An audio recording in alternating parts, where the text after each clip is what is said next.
And ladies and gentlemen, welcome to the Schmoes Show. I'm the infamous Orion, and I'm a Schmo. I'm Cairo and I'm tired. You want to tell them what happened to you this morning? I'll do this short. I am trying to get back in shape because I've gotten very out of shape in the last couple of years. So I've been trying to get back into mountain biking. I did that for a while in high school. And it's really good, physical activity. It surprisingly has a lot of upper body stuff to it that I think a lot of people wouldn't realize. It's just bike riding. But I went out to some of the trails at Fort Custer this morning and it kicked my ass. It was brutal. How brutal. It was bad. I had to walk most of it because I can't go up a lot of the hills anymore. I'm just too far out of shape. Oh, man. In lighter news, with my weight loss, I got down to 179. Nice. Yeah, I'm really proud of that one. Goals right there. Damn. Pretty Uh, soon you're gonna be a whole 100 pounds lighter than me. are you serious? I'm a little under 260 right now. A little under I do two. have a couple inches on you though, I think. You know, okay. Back when we were living together with all of our roommates, it always bothered me because I was always the shortest person in that whole apartment. And I think I was like the oldest too, by a couple months. um wasn't I don't know, maybe. I don't remember how old Talon was, but yeah, I think Oh you're no, right. Talon was like 2 months older than me. Yeah. But he had like a whole like year's head start on you practically, so it kind of made sense. Oh yeah, just unfair, Hmm. ladies and gentlemen. Unfair. Short person problems. My Napoleon complex is real. Just don't go invade Russia in the winter. No, I'm going to make everybody come together under a democratic state and then declare myself emperor. Because that's how Napoleon works. Hmm. Yeah, just promise you'll behead Trump along the way, and it'll all be good. Okay. Speaking of Trump, elections coming up in 99 days. Yeah, that's crazy how fast it's come up. But yeah, I'm scared.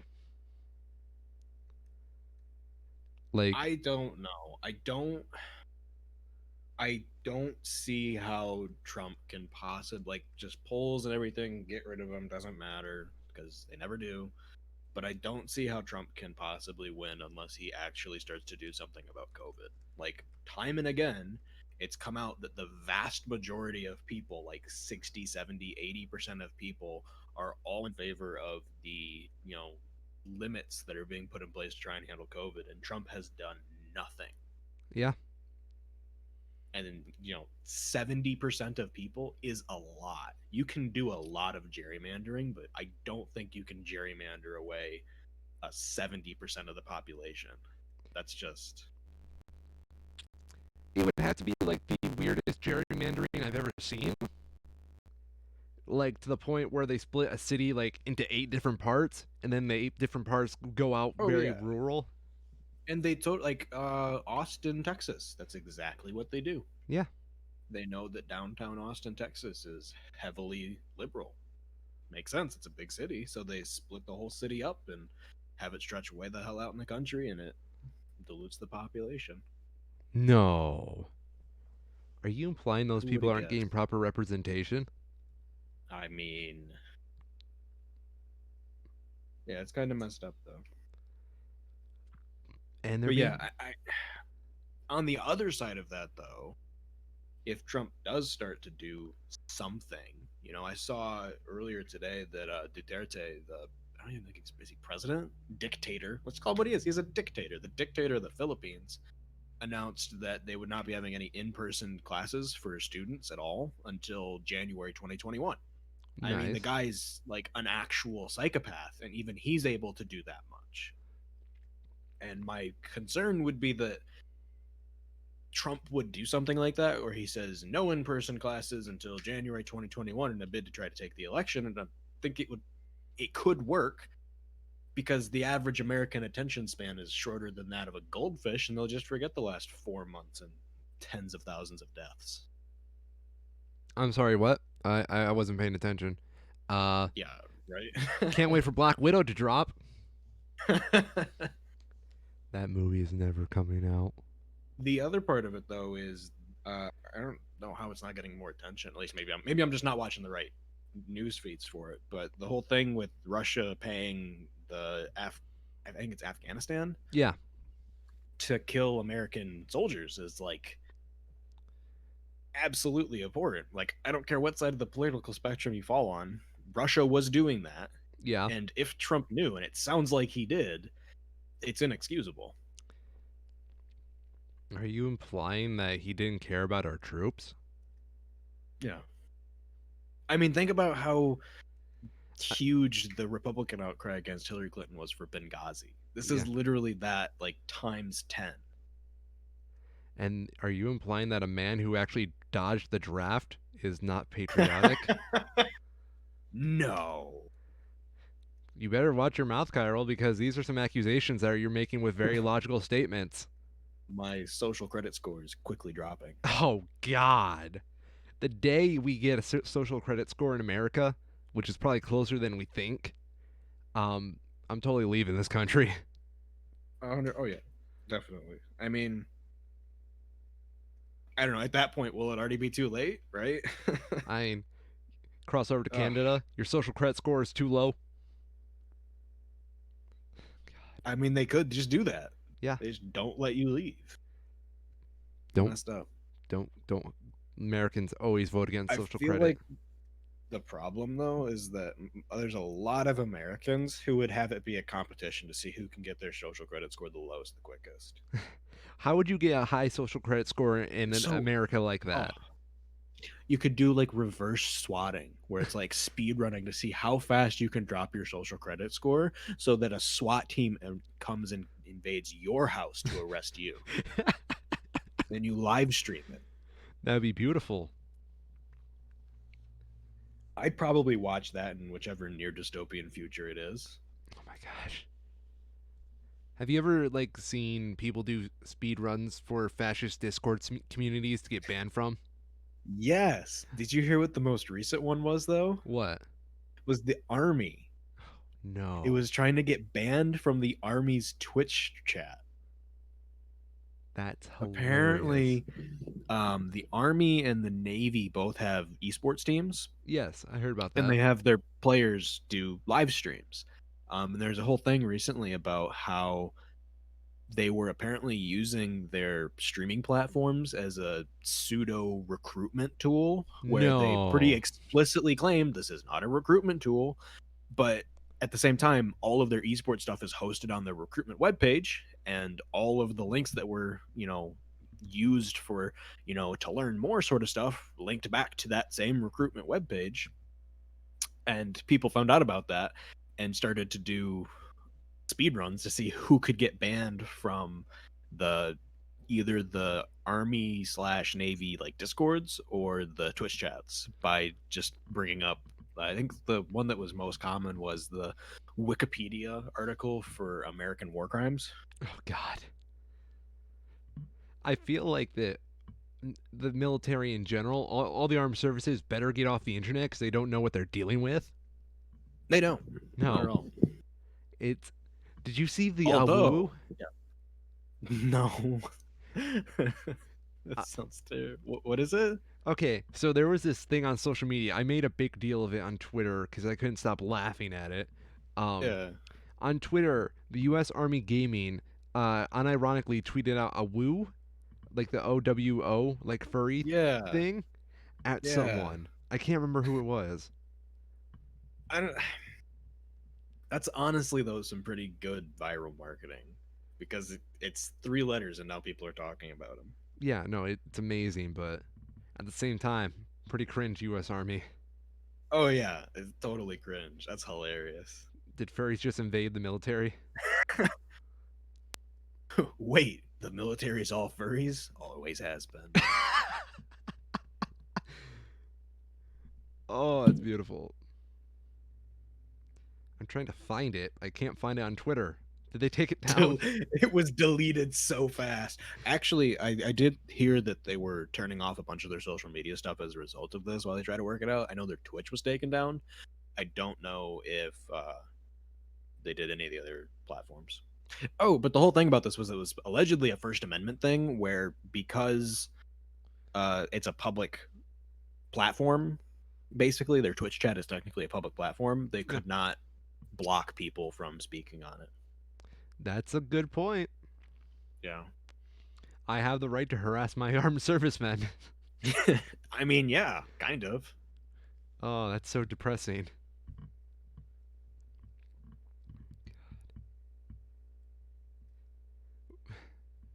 Yeah, I can't find it. They may have taken it down. I wouldn't be surprised by that too much. I want to see if I can find a screen cap. Army Gaming Abu.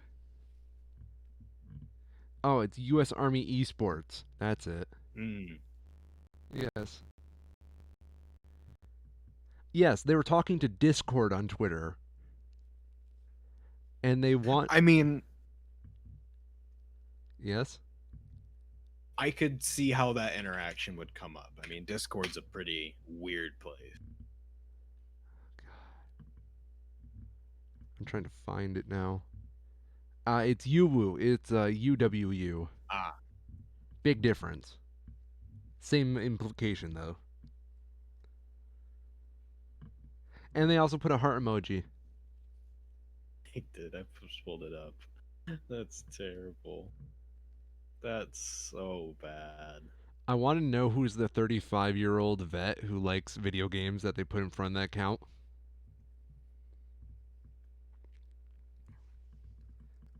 I don't know. I feel like I'm trying to find what Discord actually said that they were responding to. They were like trying to find, like, they were announcing a plushie of their Wampus mascot, and the Okay. U.S. Esports like Army thing wanted to know how big they were going to make it. Okay, yeah, I got the full thing here now. That it's slightly less cringy, but I guess the thing that I'm wondering is, I mean, for me, the hearts are worse than the uwu. Yeah, Like the hearts, that's just like that so implies basic. so much. Yeah, if this was like any other esports team and it was just the uwu, it would be like no news at all. Yeah, But yeah, that's pretty cringe. no wonder we lost Although Vietnam. that Snorlax, that giant Snorlax plush is pretty legit. Oh, I get it. Oh no, I've always thought We'll ask about. the merch store boss lady. I always thought of how I would decorate my own apartment if I got one, Mm-hmm. and we had the one in Olivet, but there wasn't much we could really do with it. Right.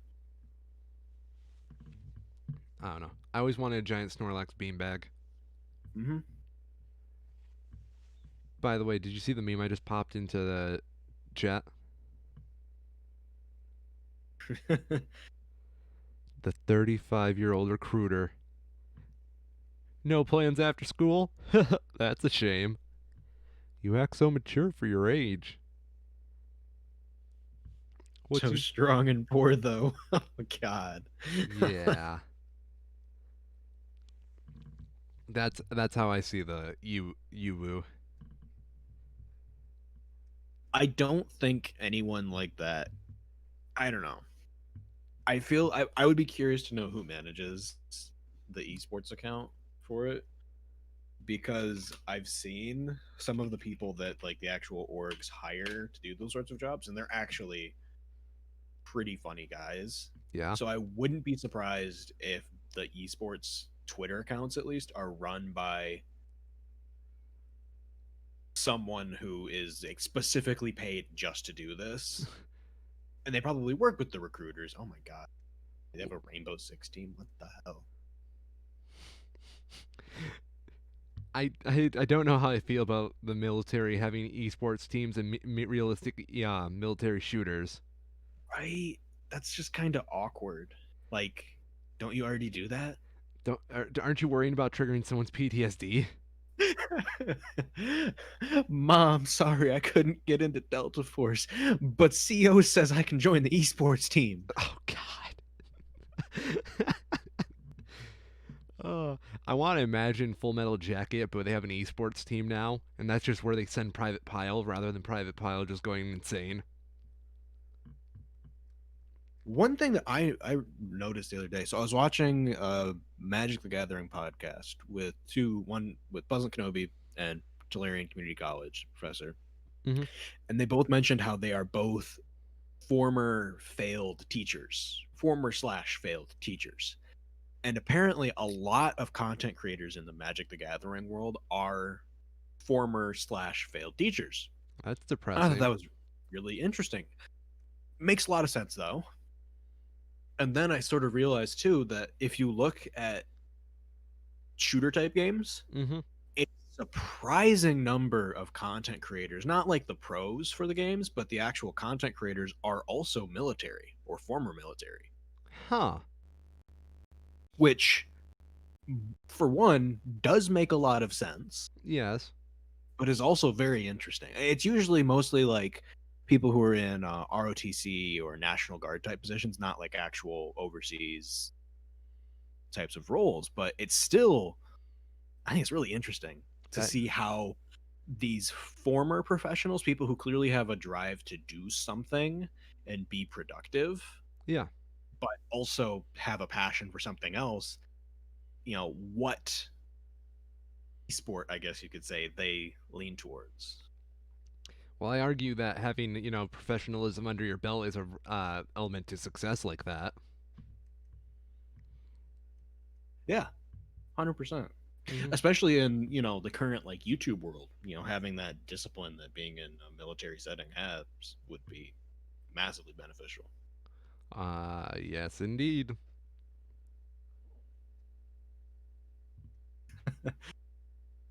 So here's another cringe tweet from the US Army Esports. Apparently on the day The Last of Us 2 launched, they posted a quote from the first The Last of Us, one of Ellie's bad puns. Yeah. Or no, sorry, this was on Father's Day. Ugh.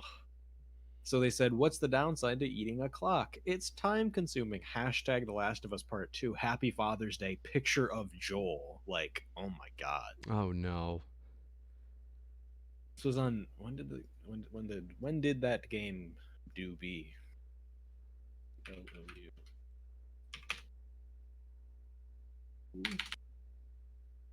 Released on June 19th. So this is 2 days after the game was out.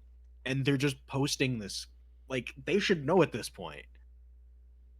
Like, what they're actually saying. Like, Happy Father's Day. Spoiler alert. Here's a dead guy. Oh, Army. They That's pretty probably had bad. calculated that tweet. I. The the first reply to it is someone with the recruiter beam. Oh God. That's pretty good. Yeah, I don't know. I mean, they must have had to have it planned ahead of time for it to be that like tone deaf. Yes. Well, I know, like when I was working for the radio station, not all of that, but the other one, we would like plan our tweets out like a day in advance.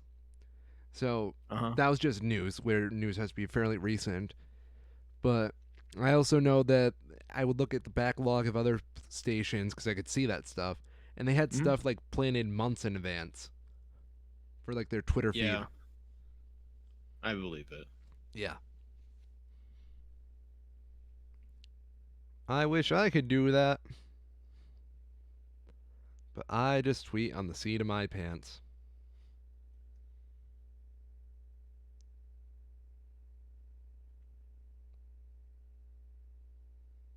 One thing I was reading here that I'm not sure if you heard, but apparently one of the designers for David Bowie died today. I did hear about that.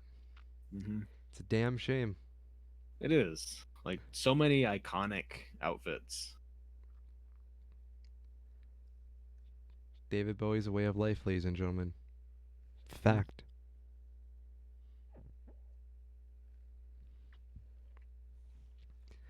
I don't know. Like the thing with David Bowie and me is I mystify the man a lot as like one of my favorites. Well, if not my favorite of all time. But the more I look into his production history, the more I realize it wasn't all just him, which kind of demystifies him to me. Yeah, which it's a weird thing, like peeling back the curtain and learning how the production of David Bowie actually happened. very true. So, you got any news? I just might. Fun on a bun.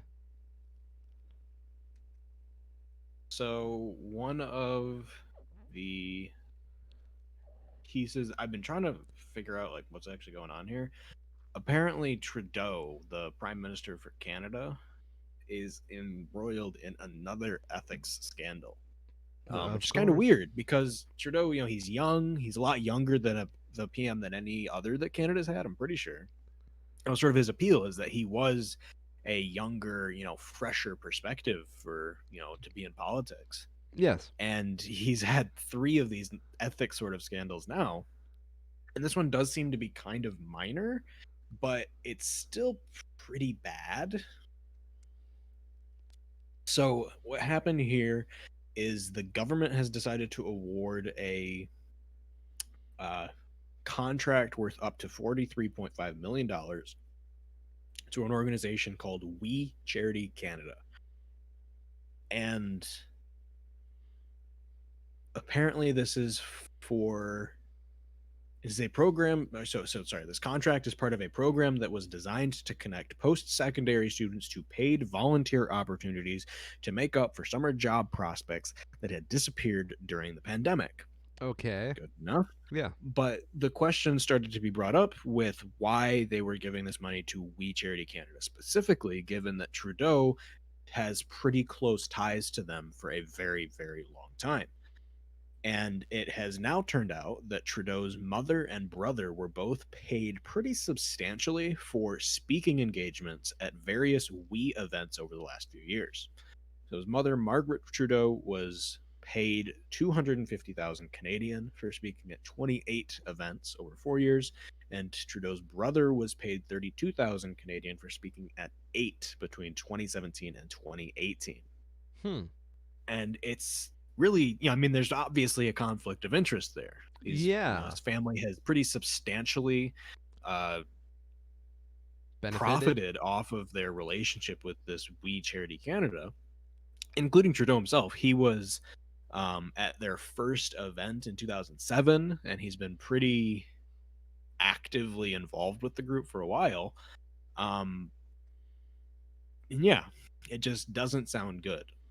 I think on the very surface level, the actual dollar amounts that these people were paid for their speaking events aren't particularly egregious, and it doesn't look like anybody's trying to do anything disingenuous here. It's just it looks really bad, It does. and Trudeau should have, yeah, he should have recused himself from the discussions relating to the contract that We Charity Canada was granted, and he didn't. So that was a pretty major failing on his part. And the problem, I mean, if this was like the only thing, it wouldn't be that bad. But the problem here is that this is the third uh, sort of scandal that he's had in his time as prime minister, Mm-hmm. and it does start to pile up. Once, all right, you made a mistake, you learn from it, move on. Twice, and three times, it looks a lot worse, even if it's not nearly as serious of a situation. How close were all these incidents to each other? Not particularly. I mean, let me see if I can get some better dates here.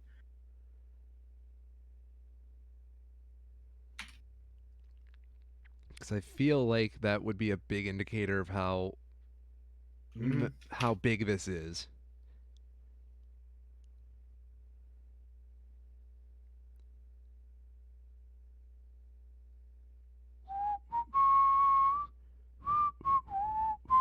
Everything's just about. Oh, okay. This was the other one. Yo. I remember hearing about this political scandal.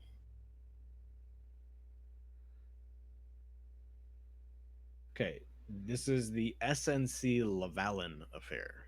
This is from Wikipedia. Snc Lavalon Affair was a political scandal involving attempted political interference with the judicial system by the Prime Minister of Canada, Justin Trudeau, and the Prime Minister's office. The Parliament of Canada's Ethics Commissioner, Mario Dion, found that Trudeau improperly influenced then Minister of Justice and Attorney General Jody Wilson-Raybould and to intervene in an ongoing criminal case against Quebec-based construction company SNC Lavalon. The Trudeau government has maintained that there was no undue pressure or law broken, that offering SNC Lavalin a deferred prosecution agreement could save jobs, and that the controversy resulted from a misunderstanding and an erosion of trust.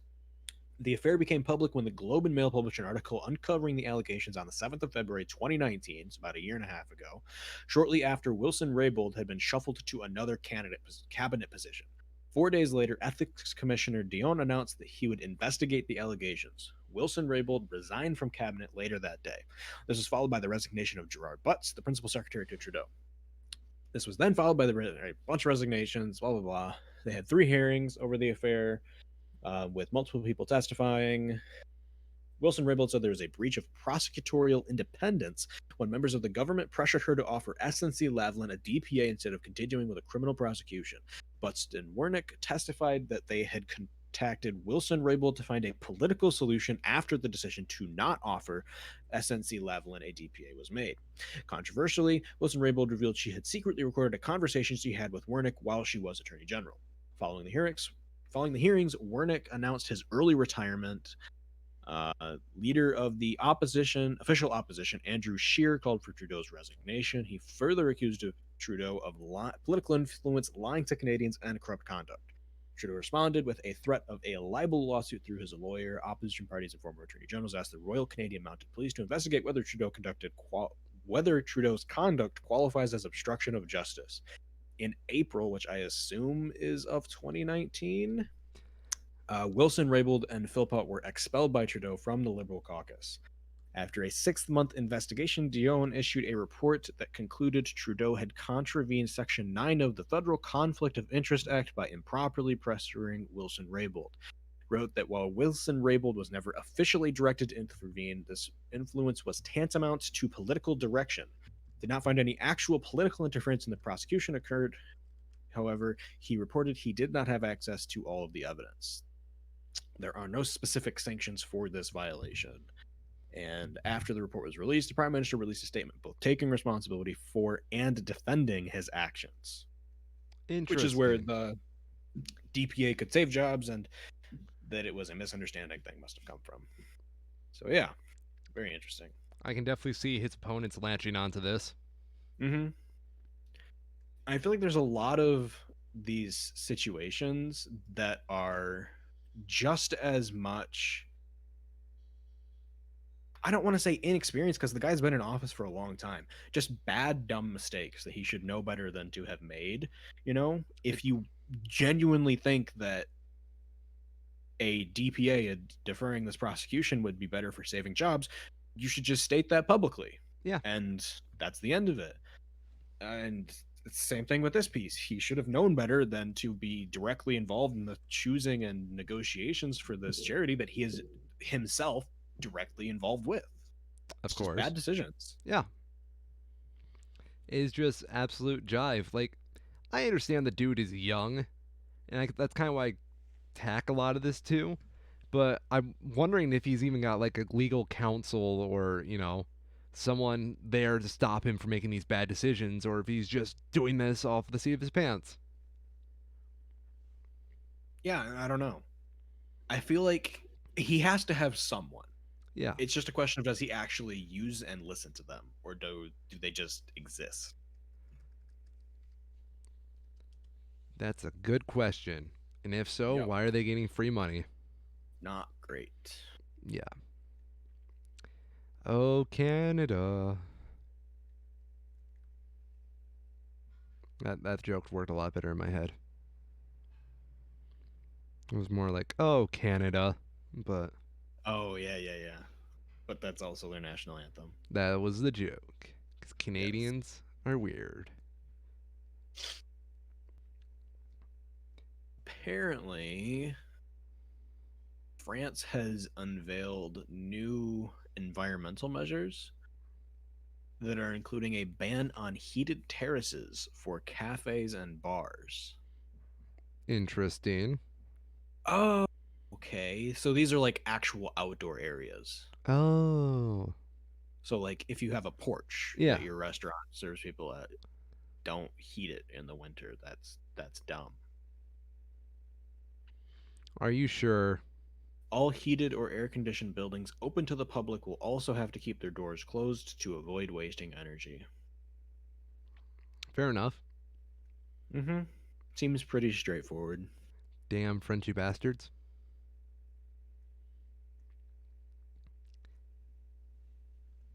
Yeah, I've seen places that try to like at least cool down outside porches and stuff. I've never seen like heated outdoor porches. Neither have That I. just seems like a huge waste. It makes me wonder, like, if that's common in Europe. Yeah, it's a France thing. Heated terraces became ubiquitous in France in the 1990s when smoking bans came into force. Oh no. Thanks for not reinforcing national stereotypes, France. Oh, France. Apparently, this is not going to be going into effect until after the current winter, so that COVID and businesses being hit pretty hard with that don't need to exacerbate that even more. But yeah, I'm really curious if, like, how France is, like, more COVID deniers are going through all this, because obviously, I think we have a lot of COVID deniers in America, but I'm curious about the ones Mhm. that are across the world. I'm pretty sure. I mean, it's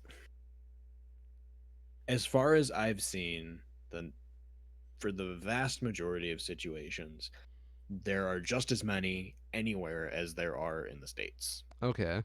The only differences are that the governments of those countries are often much stricter in what they'll allow their citizens to do. Mm-hmm. And in particular, that means enforcing, like mask laws. Yes. The only time someone not wearing a mask, as far as I know, has ever been enforced is if someone is like in the process of committing another crime already.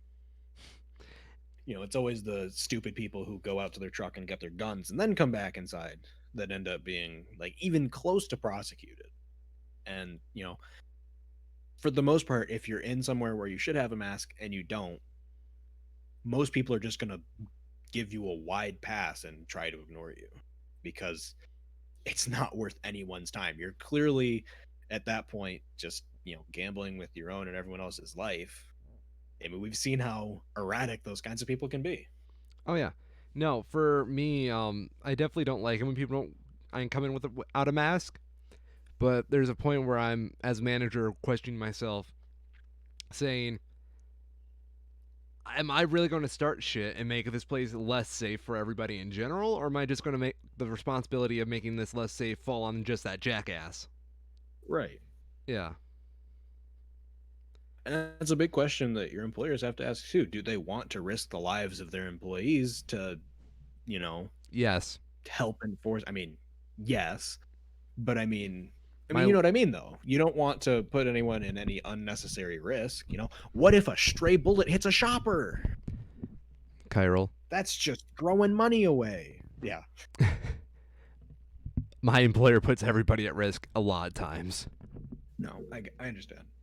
We had this thing at our warehouse where 3 people got COVID in one day. So they tried covering up, but of course the warehouse workers talk to each other. Of So course. yeah, so like 70% of the warehouse stopped coming into work after 3 people got it, and the 30% that showed up were the people who were generally outsiders to the whole business. And it's kind of hilarious to see how bad the warehouse like leveled off that day because they couldn't get anything done with the 30% of workers who didn't know what was going on or what they were doing. That sounds like a mess. Oh yeah. And even Amazon is to also avoid stealing a lot of our warehouse workers. that doesn't surprise me. I'm sure they pay better. Oh, they do. And better hours. Yes.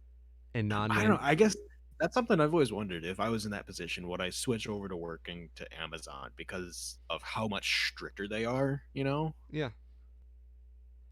some of the like the whole idea of employers microchipping their employees so that they can better micromanage like to the second where they are and what they're doing. I mean, that's directly a result of how dominating places like Amazon and their warehouses are over their employees. Yeah. Great.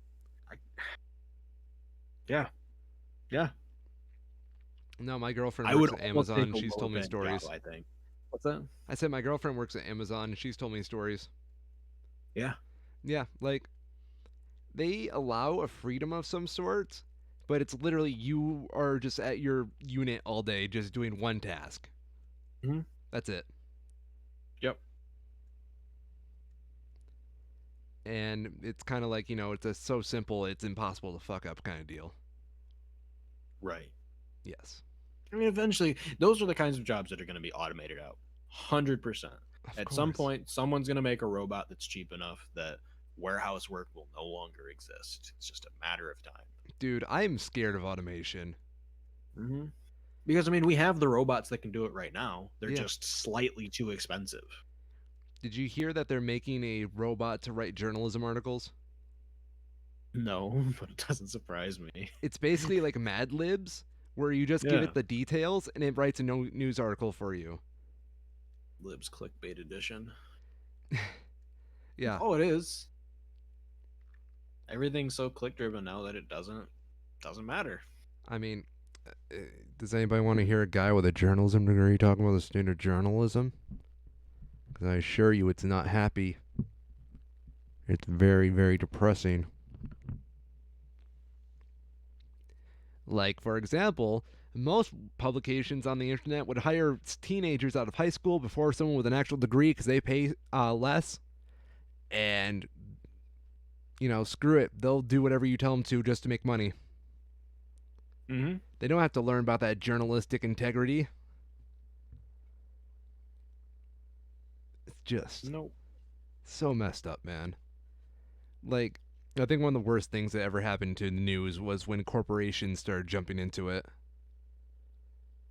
Yep. Damn you, Ted Turner. I honestly feel like the internet probably ruined the news more than anything, though. Oh yeah, no. Like, it's kind of weird how having that kind of information be so easily accessible made it get so much lower in quality so fast. Yeah. I blame a lot of it on a 24-hour news cycle where we have to have everything go out now Yeah. and there's no time to package something or really dig into something. Um it's like fucking working at McDonald's, man. You go to a McDonald's and you get the burger cheap and it's got like no dietary value. It was just made like 5 seconds ago by some teenager named Rand who is trying to buy, an SUV so he can pick up his girlfriend Delilah so he can impregnate her and get some of that sweet, sweet Social Security money. Mm-hmm. And you probably not as good as going off to some 5-star resort where people have practiced their whole life making good quality food for you to eat that will Right. actually give you something to your body rather than just sustain you for a couple hours before you go back to get Rand's spicy burgers again. Mm-hmm. No, screw it. Professionalism is dead. Yeah. To a large extent, yeah. Thank you, commercialism. I don't know. Do you blame commercialism on that or capitalism? It's both. Yeah. It's really both. I really don't want to critique capitalism because I feel like that's an easy target. I blame more commercialism, but that's just me. Late stage capitalism. Yeah. No, I think everything needs balance and it's just too extreme right now. Mm-hmm. I mean, I don't know. You see, I don't really have the best economics knowledge, so I don't like jumping in on this topic too hard. There's, Yeah. I mean, ultimately, it comes down to people. It's accessibility for a yeah, lot of it. People are going to get what they can get easily. People aren't going to go out of their way to get healthy food. when junk food is, just around the corner. Oh, dude, we And have. people aren't going to go out of their way to get legitimate news when they can just get junk thrown into their face on a phone or on a computer without having to do any work to find it. Oh, they won't even read the articles. They just go for the headlines and then No. hit share. Yeah, exactly. That's all they care about. I was reading this article the other day. It was funny. It was from a mask denier. Um, Mm-hmm. it was a story about how a guy wore his mask too tight and he suffocated himself behind the wheel of a car. And yeah, many It's problems with hilarious. that, huh? Anyway, they shared it. It's like, look what masks do to people. Mm-hmm. So I read the damn article, and it's funny to me because I read this article and they don't tell anything about this person's weight, age, who they were. It's just a Yep. random person. It's a John Doe. Pure anecdote. Yeah, pure anecdote. They say what kind of mask they were using, which was the kind of Of mask that a course. painter uses, not to sniff like paint fumes. What? Yeah, That's not even a good mask. no. They were wearing it in their Ugh, damn car, which is not a risk area. so dumb. And at the end, they had a quote from the sheriff of the county, right? Yeah. The sheriff said, "This is an unfortunate incident, but please don't let this sway your opinion. Wear a damn mask in public." Yeah. And I mean, even if the mask was in any way a cause in his death, I mean, it's not. There's no way it is. The takeaway shouldn't be don't wear a mask. It's don't be stupid. yeah. Just stop being so dumb that you choke yourself on a piece of fabric. Like, God. you're an adult. You're not an actual infant where that's an understandable situation. Stop being stupid. I wear a mask for 8 hours a day, and I do Yeah. not pass out ever. Like, that's Nope. such a misconception. Sure, it's Just hard to breathe sometimes, but you get used to it. I actually saw someone do like the actual math on what breathing in a mask actually does, like in terms of the composition of the air that you're breathing. Yeah. And the main thing that most people don't understand is that when you're breathing, you don't know that you're breathing air. If someone was to just replace all of the oxygen wherever you are with nitrogen, I mean, oxygen's already a very low percentage of the air you breathe. It's mostly nitrogen to start with. But if someone was to replace it all with nitrogen, you wouldn't know until you were already suffocating Oh, because jeez. you don't feel, you can't sense oxygen in your lungs. You can only sense it in your blood. But what you do feel is carbon dioxide. That's that stuffy feeling. That's the carbon dioxide that you're exhaling that's trapped in the mask. Mm-hmm. And the number for what actually starts to happen with carbon dioxide poisoning, where it actually starts to harm you, is something in the range of like 1 to 4% of the air has to be carbon dioxide. But when you're breathing through a mask, it's like literally hundreds of times lower than that. It's fractions of a percent. Chiral, I know you're a chemist and whatnot, but people don't understand the chemistry behind that. I know. It's very frustrating. I know. It's like, what are you people doing? It's so simple. Don't you have a chemistry degree? I only took an advanced chemistry class in high school, and that I can barely keep up with you sometimes. Yeah. I understand the concepts. It's so hard to keep that in mind, though. Like, trying to remember that, like understanding what other people's intelligences are is a huge skill. If you can do that, like, you're gonna go far, because it's so easy to just forget that other people, like, that one, that you don't know things. Yeah. Like, nobody knows everything, and it's really hard to remember that, and it's just as hard to remember that other people don't know things. And then when you say stuff that has the potential to go over someone's head, you've just isolated and alienated that person, and they're probably not going to listen to you at all now, regardless of what you're saying.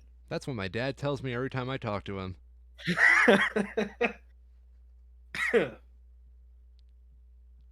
Love you, Papa. He listens to these. He's gonna laugh real hard at that line. But no, dude. I mean, you know, going into chemistry, I find that it actually is kind of cool to know chemistry while working at a grocery store of all things. Yeah. Yeah, especially like food chemistry a bit. Yes, I can see that. Yeah. This lady dropped a whole thing of wine in the middle of our self checkouts, and I had to clean it. Right. Hmm. Knowing what I know about alcohol, I managed to find a way to clean it up way faster than anybody thought about it. It was like red wine too. Oh, nice. Yeah, yeah. So yeah, it was going to stain. Yep, yep. I'm Big very proud problem. of myself for like cleaning that in a fraction of the time I figured anybody else would clean it. Hmm. We also have people in the store that think distilled water is healthier for you. I hate distilled water so much. It's gross. It's so gross. I know part of that is because I live out in the middle of nowhere Yeah. and I didn't know what like city water was. I didn't know city water until I was already a boy. Sort of bullshit. Yeah. But like I'm so used to dirty, like full of hard metal well water that having like actual clean water, it's just like, what is this? Can't taste anything. Why even bother? I've already accepted the lead poisoning. Yeah. What do you mean the pipes aren't rusty? Why even bother at that point? Dude, like this old lady comes up to me and she's like, "Hey, Sonny, is distilled water good for you?" I'm like, "That depends. Do you just want pure water?" I mean, yeah. And even then, distilled water's not all right. This is me being a chemist, but like distilled water isn't that good No, it's unless you're not. putting it in like an air purifier. If you're using like a humidifier or something where it's going to be evaporating a lot and you're worried about residue, that's pretty much the only spot where it's useful. Yes. Outside of that, it doesn't matter. You're not getting water that's particularly pure. It's just not going to leave a bunch of residue when it evaporates. Oh, I got a cool chemistry story for you. Yes, please. So my mom and I were making chocolate something the other day. We needed melted chocolate, right? So we Hmm. take some milk chocolate bars and melt them into a pot, right? And as it goes on, you know how what heat does to sugar, right? Cairo? Yes, I'm here. Oh, yeah. You know what heat does to sugar and how Yes. it gets more sticky as the heat heats up and it's like trying to Hmm. bond to everything, right? Yep. So, knowing what I know about chemistry, I'm like, okay, let's just put some water in there. It'll make it a little more runny and eventually the water will evaporate out of there due to the heat. What I didn't consider though when I put in that the milk was evaporating from the milk chocolate. And by the end of it, our milk chocolate turned into pure dark chocolate. Well, I type of dark chocolate. More concentrated, at least. Yeah. And it was like the coolest thing ever that I accidentally made dark chocolate. Hmm. Science.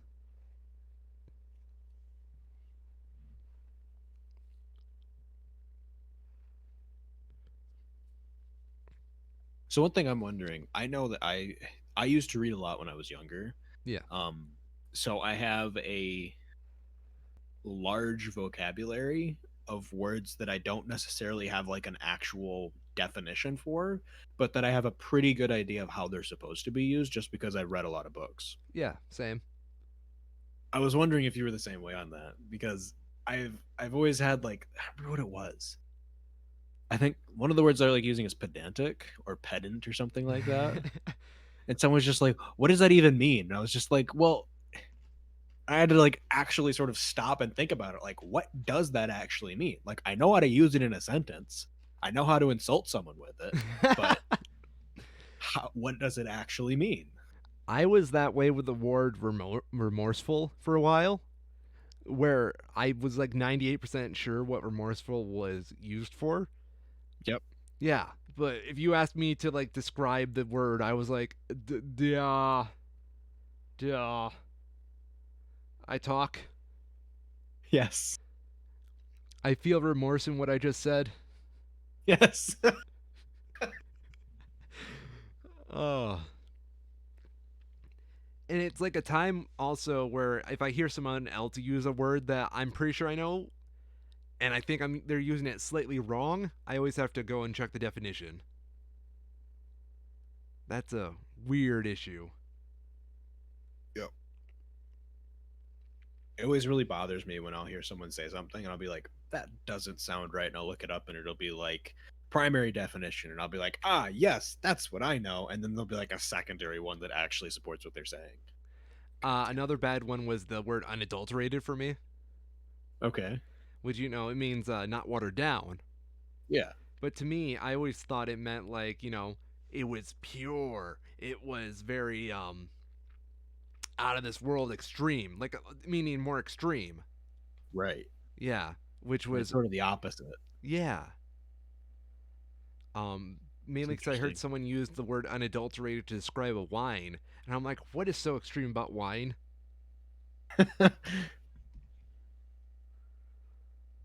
That is a weird issue. English, ladies and gentlemen. Yeah, English is really it's weird. It's a weird language. Really, it is. It amazes me that we have people who I describe it as a very complex language, Yeah, and it is. It yeah, definitely is. and even native English speakers aren't guaranteed to use it right. Absolutely true. I would even go so far as to say most don't. Yeah. Yeah. English is definitely a really hard language to learn, especially if it's not your first language Oh and you're yeah. an adult. It's like because there's so much contradiction in it. And the Yeah. problem is that the contradictions don't weed out until you speak it very fluently and you hear it Right. them used so much. Yep. Like the phrase, the word shit, for example. Hmm. I could say, Kyril, you're the shit. Hmm. But if I say you ain't shit, Hmm. or Yeah, it means it's the same word, but it means completely different things depending on how you frame it. yeah, so damn weird. Kind of weird. I remember someone sent me a video once about the history of the word fuck. Yes, I have seen like because it's one of like the few words that as just like its own word, it's almost every part of speech that you can have it be. Yes, I have adjective, verb, noun, Hmm. a pronoun. Oh, jeez. Did I tell you I was learning Spanish? No, Yeah. I'm like on day 485 of Duolingo. nice. Damn straight. Good that you're keeping up with it so the bird doesn't murder you and your family. I have to stop him sometimes. No Duolingo bird. Stop.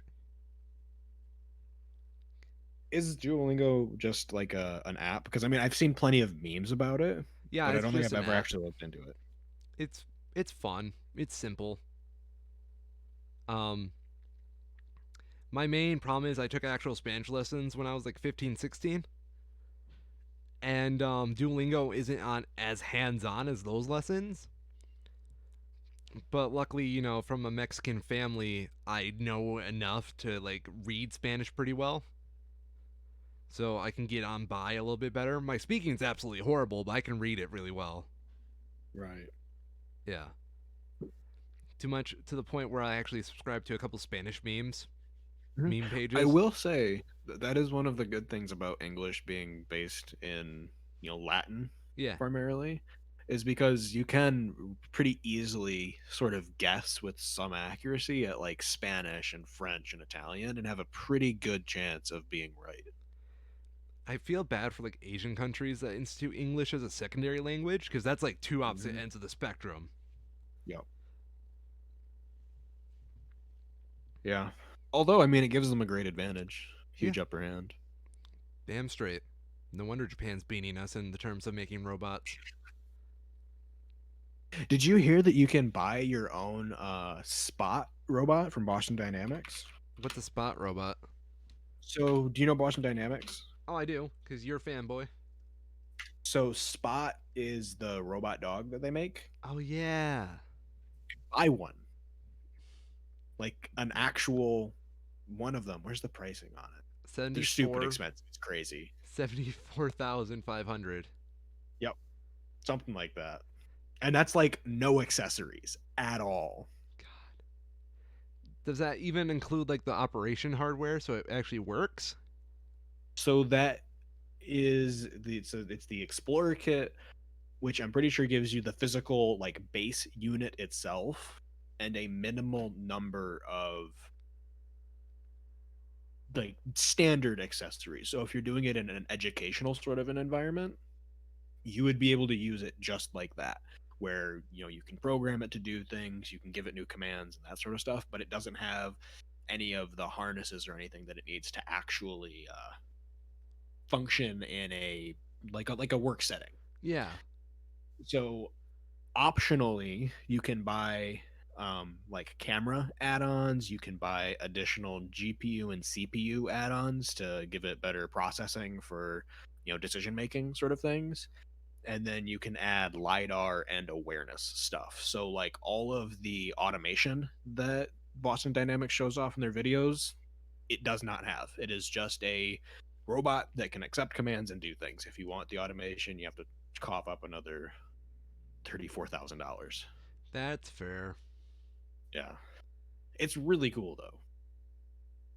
The idea that we've gone from having this futuristic, cutting edge technology to the point now where you can actually buy one. I mean, even though it's basically $100,000, the idea that you can buy one at all is pretty amazing. I expect to see it in Kanye's new video. Well, how's he gonna make a new video when he's running for president? The He's gonna whole be too video will busy. be one of his rallies. Duh. I wish I can code, because this stuff intrigues me. Like, Mm-hmm.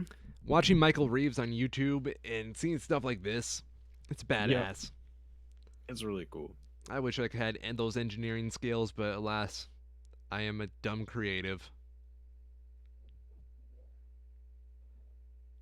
Yeah, I feel like this is probably the kind of thing that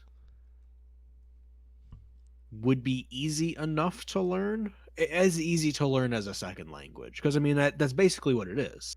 Yeah, I've tried learning to code so many times, Mm-hmm. but it doesn't work for me. Yeah, I've never gone into it enough to be able to write a program or anything like that. I know just enough to not be completely clueless if someone shows me something. I made one app in my whole time of learning to code, and it was a very mean weight loss app. Okay. So it was like, okay, let's start by entering your weight. And you entering your weight, right? Yeah. And it would say something along the lines of, okay, now go actually weigh yourself and stop lying to yourself. Yes. And it'd be like, what's your weight loss goal? You put in your weight loss goal. And it's like, okay, if we're going to play fantasy, I want to be a knight fighting dragons as well. Mm-hmm. It was just a mean fucking app. If you didn't log in enough exercise, it had parameters to call you a fatty after a while. So Okay. if you didn't reach exercise goals, it would just come up with meaner nicknames to insert for your name. It was just a mean app. I'm glad I got rid of it. I feel like though that's the kind of thing that you could pretty easily, I don't know, people would pay for that. Yeah. 100% people would pay for that. Oh yeah. I think, and And this I'm is just yeah. and this is just me noticing when I was practicing coding and whatnot. Um, to code properly, you have to have such an analytical and technical mind, Mhm. and that's not me. More of the creative sense. So when it came to doing those exercises, I would never do them right because I'd always want to do something funny with them. Like, um, what was it? I made an app once that was like a temperature checking one, just check to see if water would freeze at certain points. Mhm. And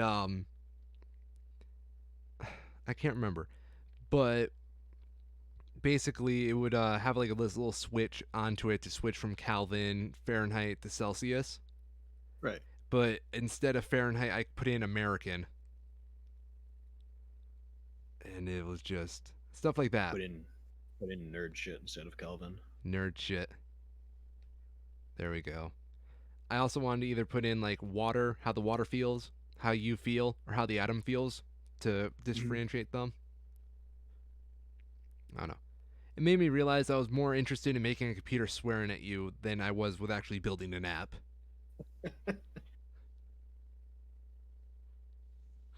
What? I just think that's funny. Or should making the computer swear.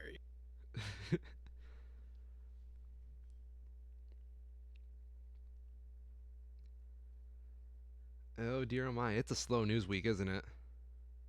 It has been a bit. See what else is in. Oh, so I mentioned this I think a couple weeks ago, but I've been rewatching episodes of Archer, Yeah, and it's one of those shows that there's so many like reference. I don't. It's not reference humor in the way that like kid movies do it, where it's just like, haha, yes, I understood that reference. Like there's an actual joke behind it, yeah. past just the reference. And there's been so many that I've started to pick up on that I didn't get when I first watched it. So there's one where he calls someone Al Jazeera because they're talking about some Middle Eastern topics or something like that. And it's just like, oh yeah, Al Jazeera is a news outlet. I know them. I cite my sources from them, but I never would have gotten that like 5 years ago when I watched it. There's one where they're at Area 51, and Archer talks about how he has Q clearance, and this is like 2 years before QAnon was a thing, Oh jeez. and they're just that well ahead of the curve. Speaking of rewatching series, I rewatched like all of Clone High in one night. That was fun. Mm, Which I, after rewatching it for the second time through, definitely think you would enjoy it. In fact, I'm sure I would. yeah, they put it all on YouTube legally. Legally. Yeah. Um. Yeah. I'll send you the link if you ever get bored. Sure. Because it made me realize there's a lot of historical references I missed out on. Um. Oh, my headphones just fell out. That was weird. Okay, now I can hear you again. But yeah, for example, they had a scene with a girl joining the basketball team posing as a man, and who was it? Joan of Arc. But tis.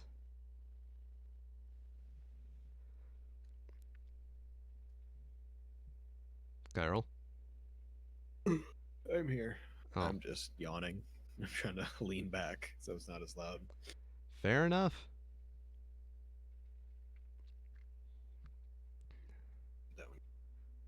Um, I do have a couple more news pieces here. Hit me. One is apparently an Ohio nuclear power scandal. Okay. So this is the U.S. Attorney's Office and FBI charged the Speaker of the Ohio House of Representatives and four others in a $61 million scheme to use $1 billion in, I mean, they call it ratepayers, but it's, the people who are getting their power from these nuclear power plants. 1 billion in money to keep two decrepit nuclear power plants operating. So apparently they're taking like, good old fashioned bribery and corruption. Excellent. Mm-hmm. Those charged were involved in a conspiracy to participate directly or indirectly in the scheme through a pattern of racketeering activity. Racketeering, eh? Mm-hmm. I will say one thing that does frustrate me is how, I mean, and I get why it has to be so dense for legal documents, but it's really frustrating how long certain legal documents are. I wish that we could have some way of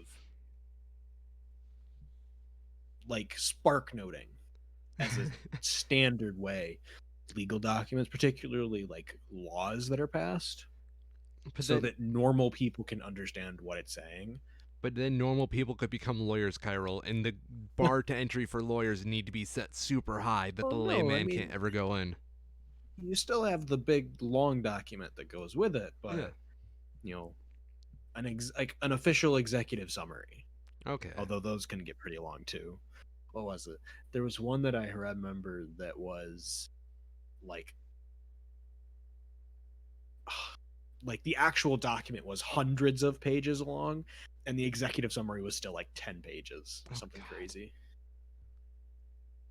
But yeah, That is too much, man. there's an 81-page federal criminal complaint. Jeez. This is the largest bribery money laundering scheme ever perpetrated against the people of Ohio.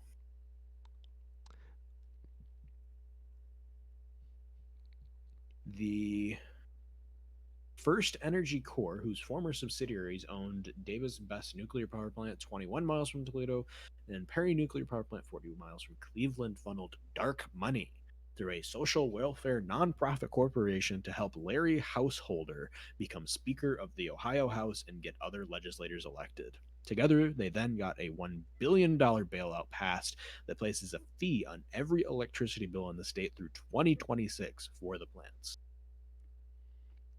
Yep. That's That's the some. big problem with nuclear power is that it's really good as long as you maintain it. Yes. No one wants to maintain it. I'm sorry, but the more you tell me about this story, the more I think it's a Simpsons episode. It sounds like it. Yeah.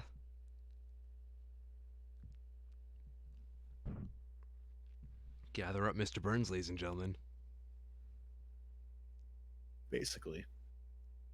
But like nuclear power should be so much better than it is. I mean, there's of course a problem with the waste, but we have the answer to that already in, remote isolated storage solutions that it can just sit forever. And yeah, having it just sit forever isn't great, but compared to like coal, it's a lot better.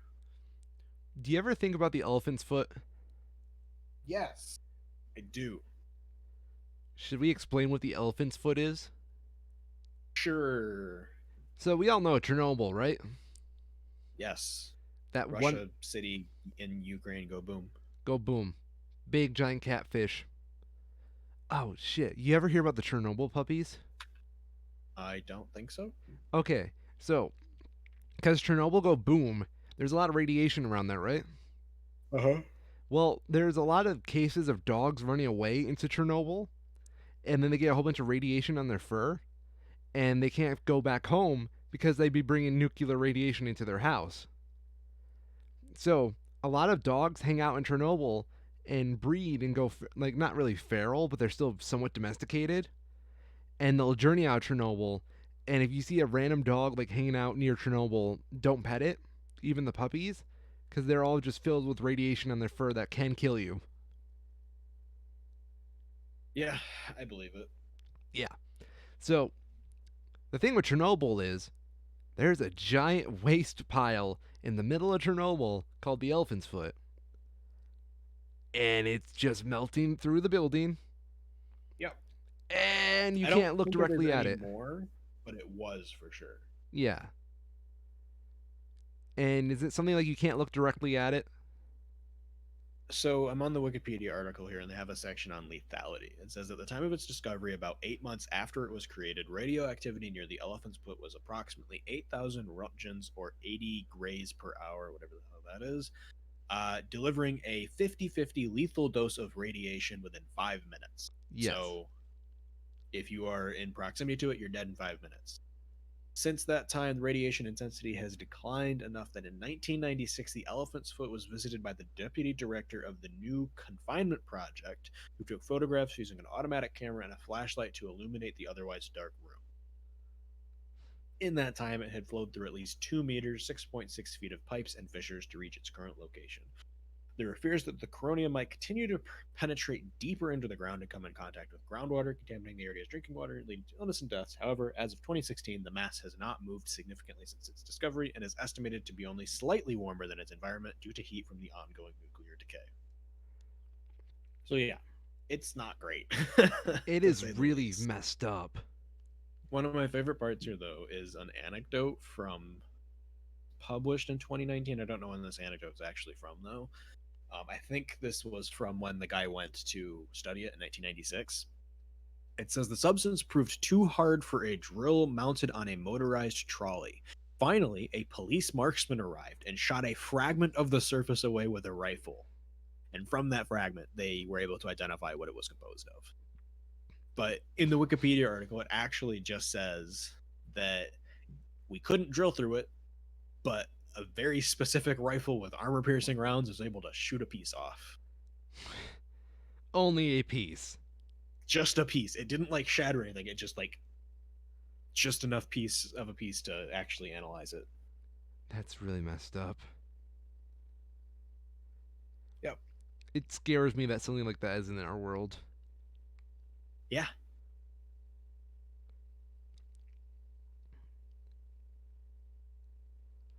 Like, I don't know. That is just I consider it like the eighth wonder of the world. That is just there melting, just doing its thing, Mm-hmm. just vibing.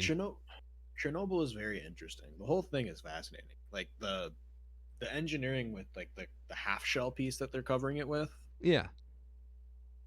is really cool on its own. But I was reading, this was a while ago, I was reading a study of the wildlife that live in proximity to Chernobyl. And they found that because there's the exclusion zone around it, that's basically just a circle where Yeah. you're not allowed to go into. But not all of that exclusionary zone is actually radiated at all. There are huge sections of it that are completely unradiated. There's no radiation in those areas, but they're also completely uninhabited. And it's turned into a very popular place for wildlife to stay. And they were talking about specifically a large population of wolves that were, I think they were endangered or something at the time. That they found this huge population living in one of these radiation free pockets that were just like a perfect haven for these animals because it's as close to a region that is untouched by humans and will never be touched by humans for the foreseeable future. Yep. It's amazing how nature works like that. Mm-hmm. Have you ever seen like the Chernobyl catfish? No. Apparently the radiation got into the water of Chernobyl and it made catfish grow really big. Oh, yes. I watch River Monsters, so I know about this. Have you ever watched that show? Uh, Yeah, it's like the fifth hit. I haven't So seen it in a while, but I do know what you're talking about. you know what I'm talking? Yeah. So this guy Jeremy Wade, who is like a professional, worldwide recognized angler, he had this series called River Monsters. I think it was on Discovery, where he would go to various places all around the world to hunt for the sort of fish of legends that would be in these regions. And he did an episode where he was able to get permission to go to Chernobyl and fish for the catfish to see if he could find one. And he didn't get one that's like as big as some of these that people show off, Yeah. but he got a damn big one. Yeah. He was able to, empirically confirm it. That is just messed up, man. Could you imagine how much, like, I know you probably shouldn't eat them, but can you imagine how much meat you can get off them? Yeah, I don't know. I mean, that's one of those things where I feel like as long as there's not, like cancers and stuff on them, which you should be able to spot pretty easily, it should be fine to cook and eat. Yeah. Because, I mean, at this point, most of the radiation at Chernobyl has been very well contained. And a lot of the reason, and I think they talk about this in the show, but a lot of the reason why these species are doing so well and like these catfish growing to be so large is that they're in these habitats that are now untouched by humans. So Yeah. it's just a purely natural ecosystem where the biggest thing in the pond that might normally have been, hit by a boat or something or caught by fishermen's normally can just grow to these ridiculous sizes. It's like when you fish your goldfish down the toilet and they find them in the sewer. Yeah. Pretty much. I wonder what goldfish taste like. I mean, they don't have. I can't imagine like much because they don't have a lot of meat. No. You'd have to get one of like the really big ones, and even then, they're still small fish.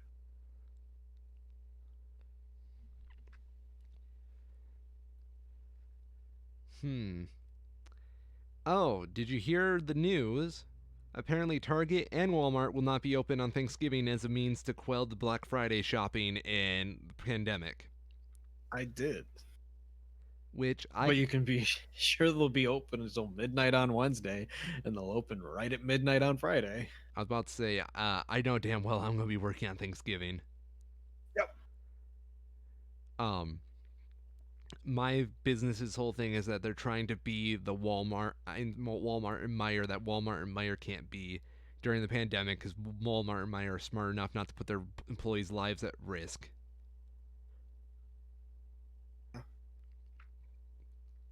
So we're open much later, and people treat us like a gas station now after like 9 p.m. It's kind of creepy.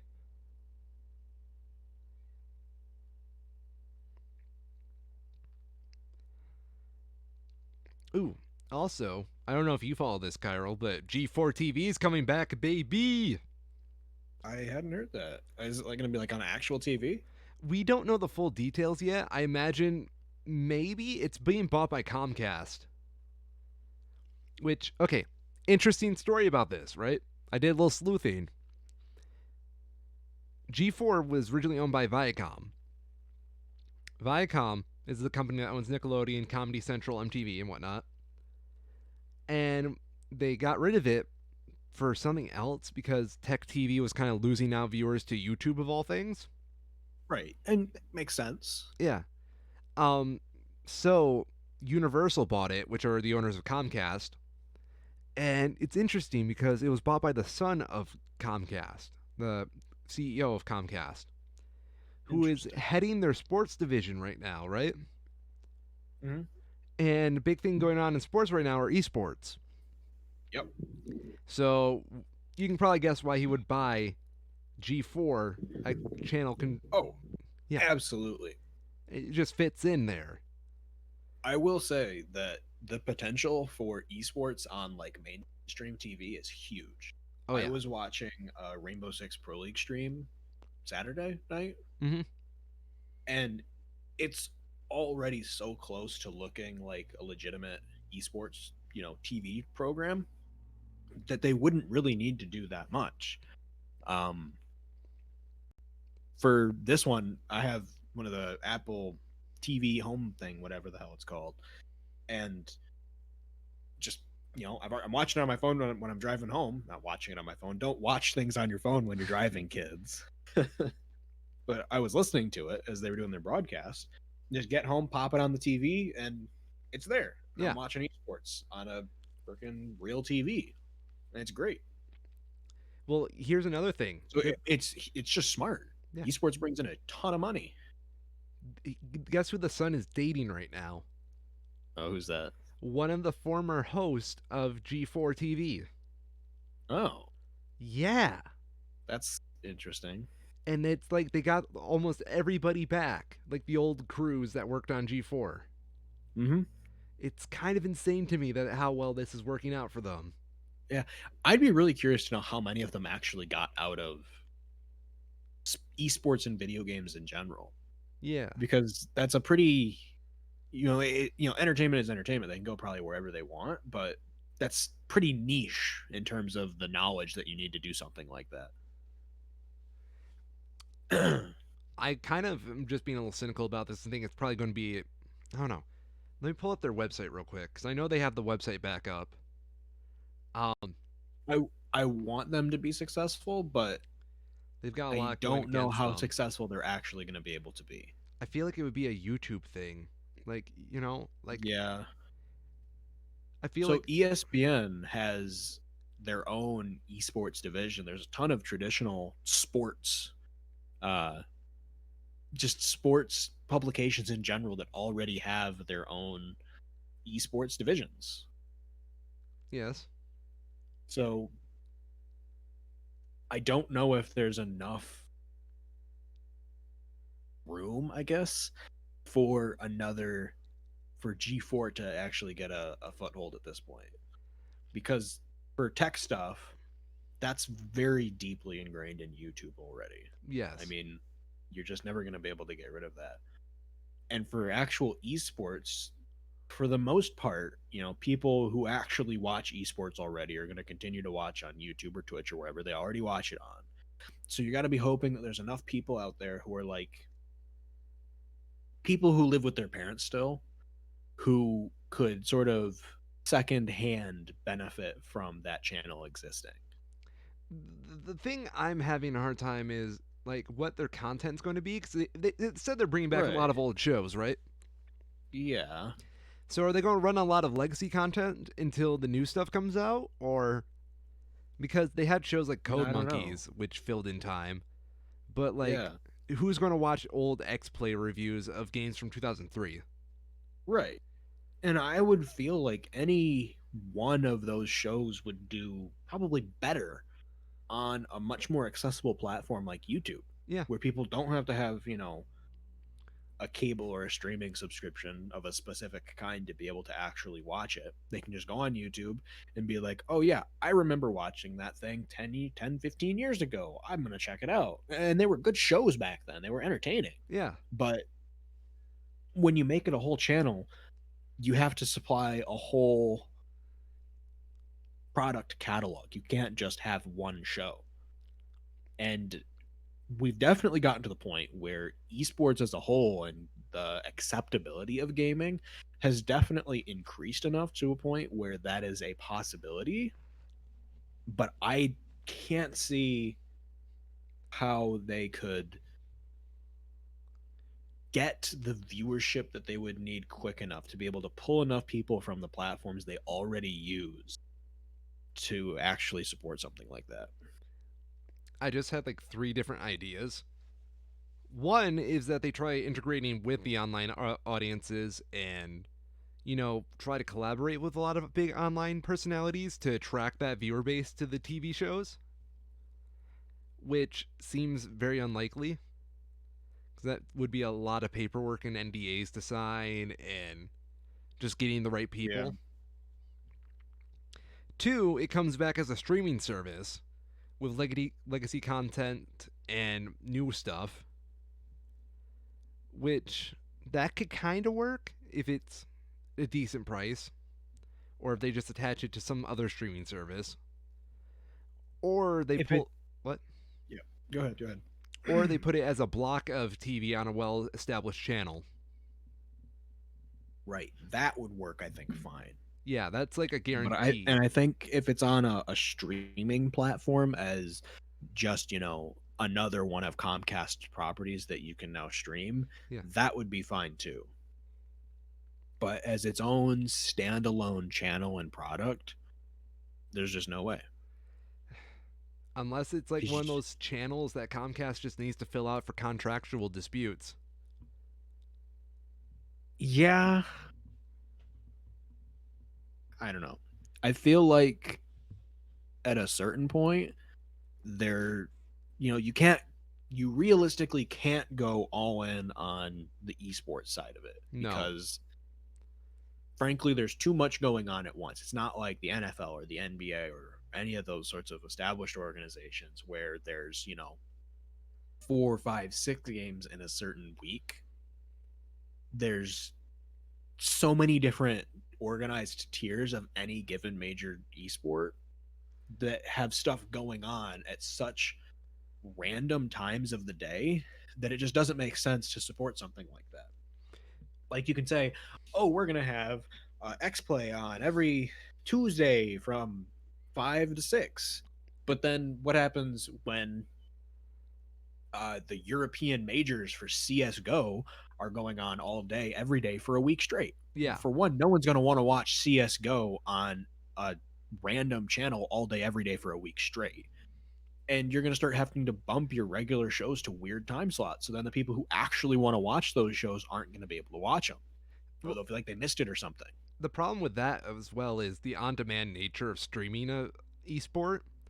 Right, yes. Like I thought they could easily just like do a highlight reel or some kind of news broadcast with a, this is what happened during all this, like bite-sized chunks Yeah. of it. But the problem though you is have to that wait there's for that. they already have that. Places already have that. Yeah. I don't know if they kept it on streaming platforms, I think it would be fine. Yes. It's definitely, there's enough interest in something like that that as long as people can access it on demand and without having to wait for some other schedule, it'll be, at the very least, it'll at least survive. It's when it goes back to being its own channel like it was that problems start to come up. Have you ever heard of The Attack? Uh, what do you mean? The Attack was a show that was modeled after G4. It was a streaming show that would play, I think it was like once a week. Um, Mm-hmm. I got really into them last year. Um, I remember it, but I don't think I actually ever watched much of it. it was based off the Attack of the Show, which was G4's major show.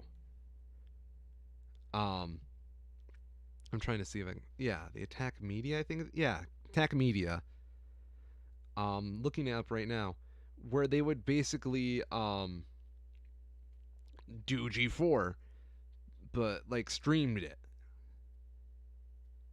and Mm-hmm. it was interesting stuff because they obviously integrated stuff like into Twitch, like the audience joining in and like interrupting the show with like audience gags through the Right. chat.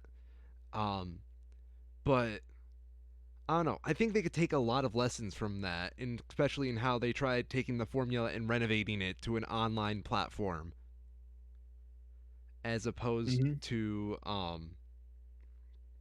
you know, trying to make it act like nothing changed, like it never fell off Right. the face of the planet.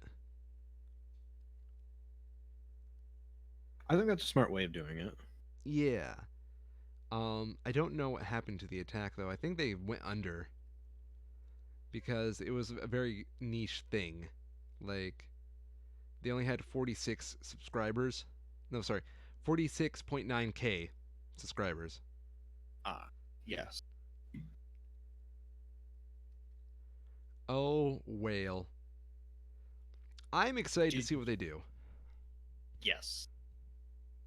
Did you ever hear about the remote cheerer app? No, go on. So it's an app that you can use that sort of works like it's very similar to what Twitch has been doing lately with some of their like plugins and stuff to boost interaction, Mm-hmm. where you can pay to have your voice cheered remotely at a stadium somewhere. With the idea being that for primarily COVID, since you can't go to stadiums at this point, you can still watch remotely and you can still get that stadium noise and feel by having people pay to have a cheer play Yeah, at certain times. And I feel like I think it's interesting. I don't know if it will actually be effective, it but it's really interesting. it sounds kind of scummy if you ask me.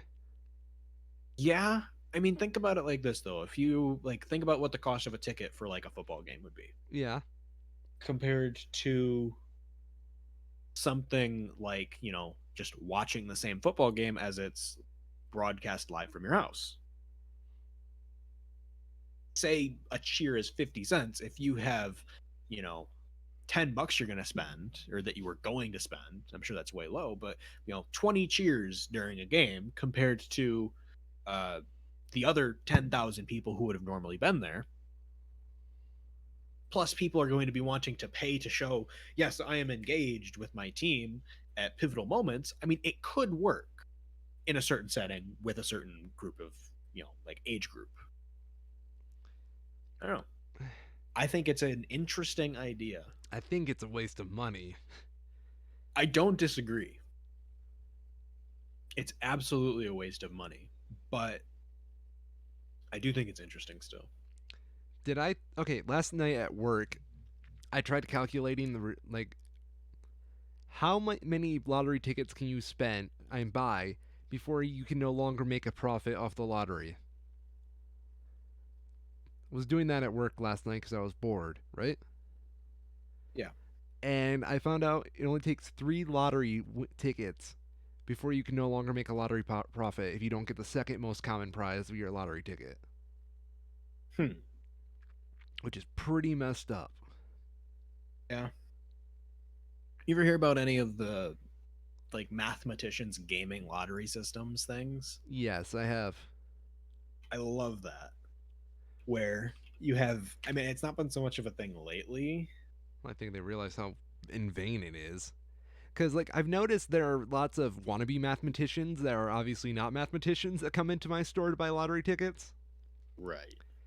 Like, I noticed there's this thing online where people will claim what prizes they got off what ticket, and Yep. then they'll, like, show, like, these boards of what prizes are still left in these lottery tickets. So they'll all come in looking for a specific ticket and try to get one prize in particular. But it's still the damn lottery, and even though these prizes are still out there, that don't mean they're there. Yes.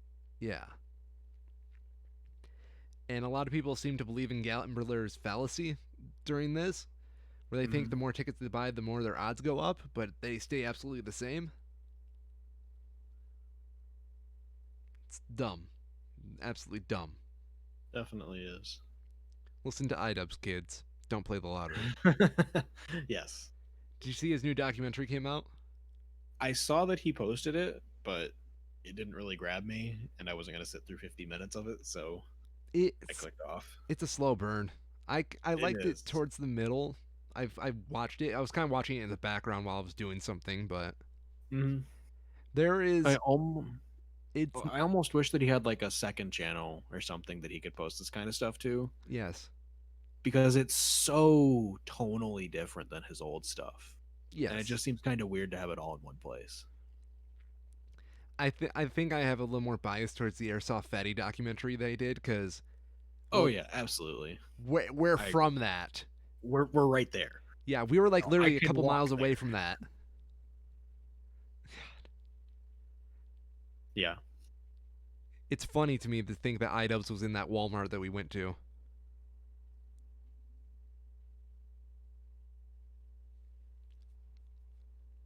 Not Walmart, Meyer. Why did I say that? Oh well. This is pretty great. I was trying to find some of the cases of like a mathematician gaming at the lottery sort of thing with the scratch offs. Yeah. This person figured out a certain tic tac toe scratch off Mhm. piece and was able to accurately predict what each of the tickets was going to be. And he bought 20 of the tickets, sorted them out, unscratched into piles of winners and losers, and then he had them sent to one of the people who was making them. And he had in the note, he said, in the enclosed envelopes, I have sent you two groups of 10 tic tac toe tickets that I purchased from various outlets all around Toronto last week. You go ahead and scratch off the cards. Maybe you can give one batch to your lottery ticket specialist. After you've scratched them off, you should have a pretty solid sense for whether or not there's something fishy here. Sent the package at 10 a.m., and 2 hours later, he had a call from the guy. No way. Apparently, he got 19 out of the 20 tickets perfectly correct. And then the next day, they pulled the game off of all of their stores. That's badass. I just love it. It's so cool. There I have an admiration for skilled people. People with skills, that's where it's at. Instead of people who don't have skills. Cough, cough, cough. And think they're skilled. I had an old man try to brag to me about his lottery winnings the other day. He was all like, I won $200. What do you think of that? And I said, I really don't care.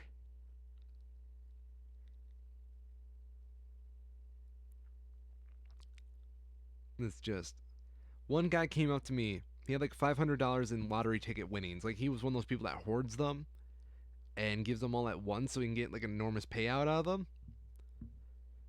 And I took the cost of the tickets out, and I took like I factored in the odds of like if he has this many winning tickets, he must have bought some losing tickets as well. Yep. So I factored in the odds. It's like 1 in 4 tickets is a winner. So I gave him the benefit of the doubt, and for every one ticket he bought, I assumed he bought 2 losing tickets. Mm-hmm. And I by think the that's end of fair. it, he made about like a $5 profit when you consider all potential expenses, like the benefit of the doubt going to him. Mm-hmm. Only $5 out of How much? $500. How much out of 500? You said. He won 500, but if you take the cost out, it was more of a $5 Oh, right. profit. That's Right. assuming he didn't get the max amount of losers before he got an automatic winner in terms of odds. Yep. So that's like a less than 1% return on investment. It's Yes. terrible. Even we consider that the time he wasted and Yeah. he Oh yeah. hoarded. It's just the lottery's not an investment.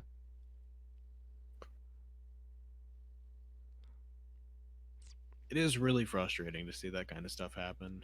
Dude, I've seen someone blow $400 on lottery tickets and literally get nothing right in front of me once. Mm-hmm. Literally, he would come up to me. He's like, "Give me a number 18." And it's like a $30 ticket. So I give it to him. He would just scratch off the little code to redeem it Yep. and give Yep. it to me. And it's like, "Tell me if that's a winner." Nope. Give me another 30. And we did that for like a half an hour straight. He won absolutely none of them.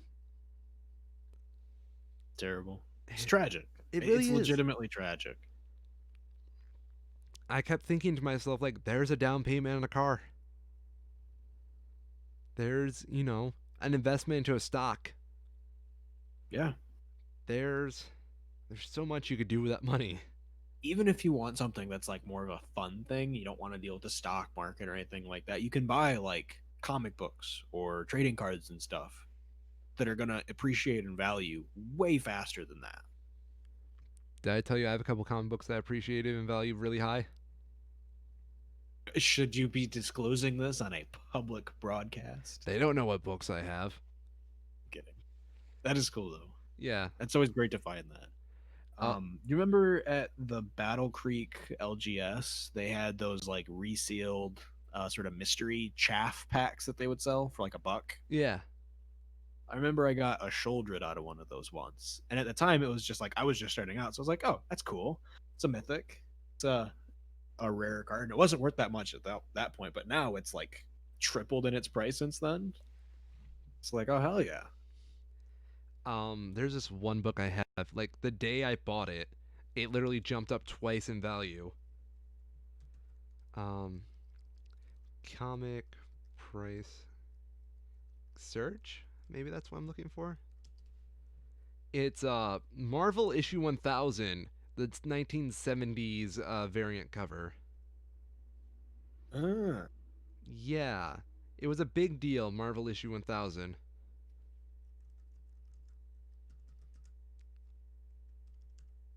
Because it was basically like this giant anthology where they got like every writer in Marvel to write like a 2-page story that basically told like an abridged history of the Marvel universe. Mm-hmm. Yeah. Um, I can't seem to find a good pricing on it. Let's see. Oh, I accidentally exited out my window. It'll be gone forever. Oh well. But no, I bought the book for like $9.99, and when I got home, I found out it was like going for $27.99 online.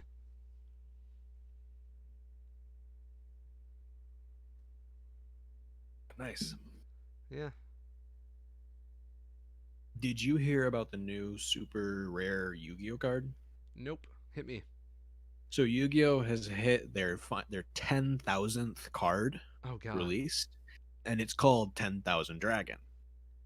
And there is a highly exclusive version of it that apparently has a very specific type of foiling that was used for some 20th anniversary commemorative set. And it's just like everything about this is like rare on top of rare on top of rare that's jacking this card's price up. Let me see if I can find an actual price for it.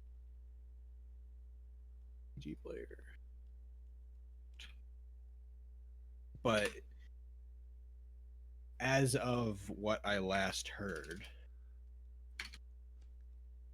it is one of the most expensive trading cards that you can buy in a still out set, because this is still like you can buy new booster boxes of this on the store shelves right now, but because of how hard it is to find this, Like right now, it's valued at over $1,000, 1,199. Damn. Crazy. For a piece of Places have it plastic? higher than that for a piece of cardboard. Damn. But yeah, it's crazy. I still cannot find the price on that comic. But they do have this rare one for the issue 1000 with a variant cover with Mickey Mouse on it, giving Spider-Man a birthday cake. Yeah. $400 for a book that's not even a year old.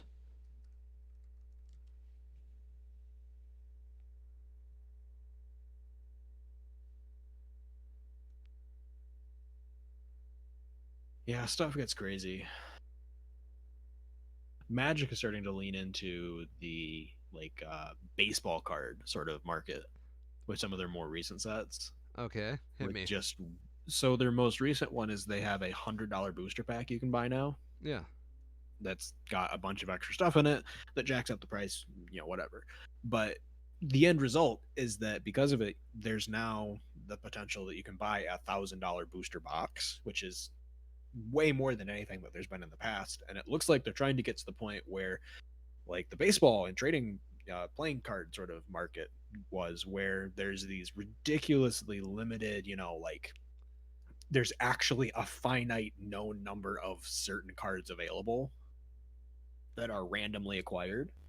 And it looks like they're trying to get to that point with how, I don't know, it's not even aggressively raising the price, but how consistently and steeply the price of some of their premium products has been going up. That's crazy. The problem with But yeah. Magic for me is that it's obviously made for adults Yep. and it prices for adults. Yep. Priced for adults with comfortable jobs. With comfortable jobs. That's something I don't have the luxury of.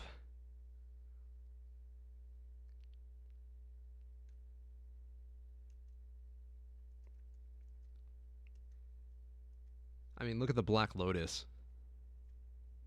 Yeah. I mean, look at the fetch lands. The fetch lands have gotten stupidly expensive for no reason, and they're an actual played Black Lotus. I find it really hard to care about because it's banned everywhere. Yeah. But fetch lands have gone up by 3 times. They're over $100 a piece now, and people actually need them to play the game. You can't not have them for most formats. Yeah, the And they're meta ridiculous. relies on them. Yeah. They're damn good.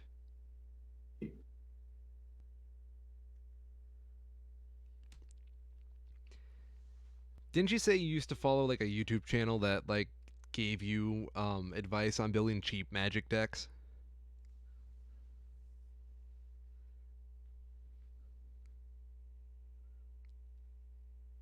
I think he's dead.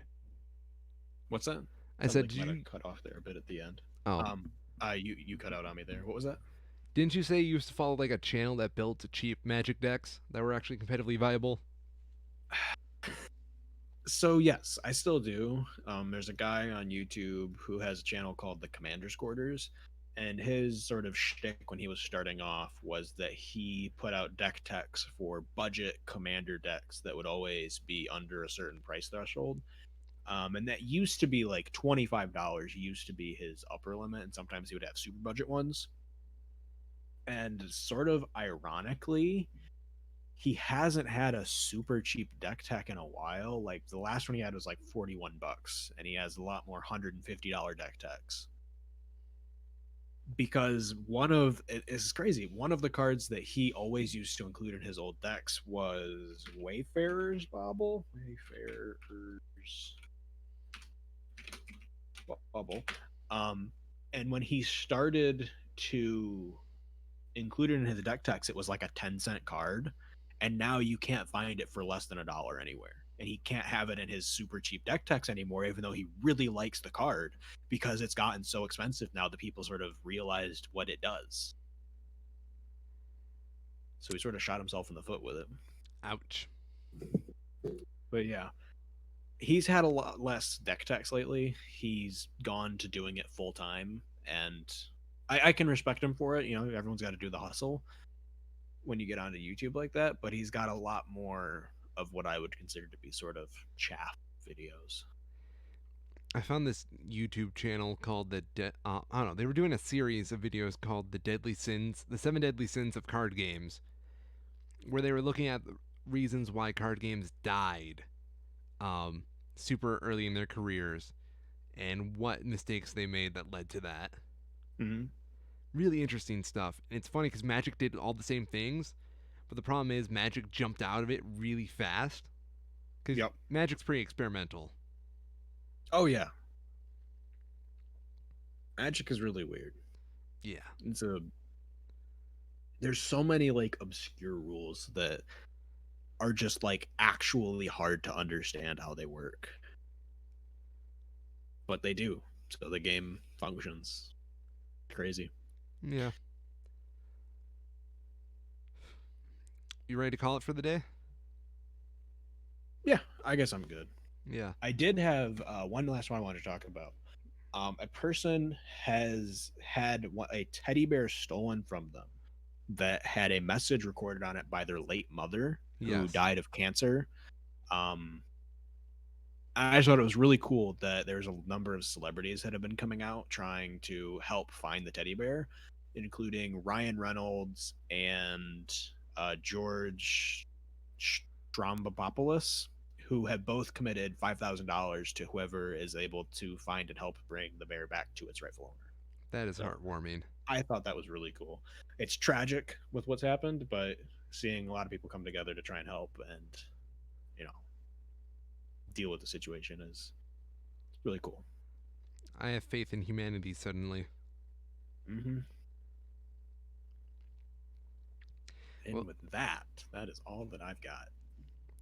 well, ladies and gentlemen, if you find that teddy bear, I thank you for getting it to its rightful Yes. owner. But in the meantime, I'm the Mr. Ryan, and I've been a Schmo. I'm Cairo, and I've been a Schmo. And this has been the Two Schmo Show. Keep your nose clean.